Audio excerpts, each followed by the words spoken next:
Hey, Dan Passarelli here. Happy Thursday. We're making our way through this week, aren't we?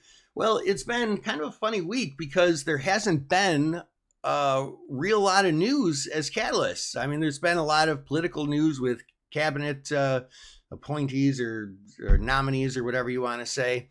But as far as actual economic news, not really a ton.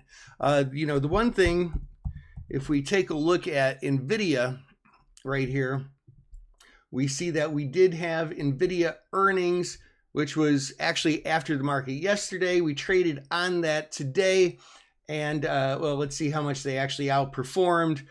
Estimate was 70.4 cents, actual is 81 cents, so they didn't really blow the doors off. That's almost kind of a typical beat that you see.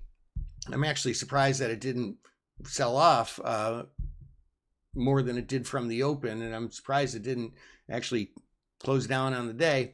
But nonetheless, it didn't, which is good, strong news for Nvidia, one of the Magnificent Seven. As far as the SPY goes in general, we had an interesting pattern set up the last 2 days, really the last 5 days. A 21-day moving average is one of those levels where we usually get a few days of follow through if and when we cross it. This, we had kind of a false signal, but after that, it was down there for a couple of days. Here we went through, we were actually above it for a few days. This is a more typical signal where it crosses and then up for a few days here, but we didn't get through it.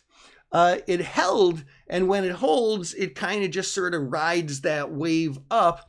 And the last 2 days were what are called hammer patterns. And typically, if we see up days following that, especially green candle up days following that, we tend to see follow through to the upside.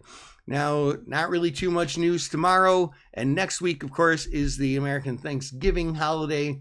So we're going to be trading probably a lot on technical information.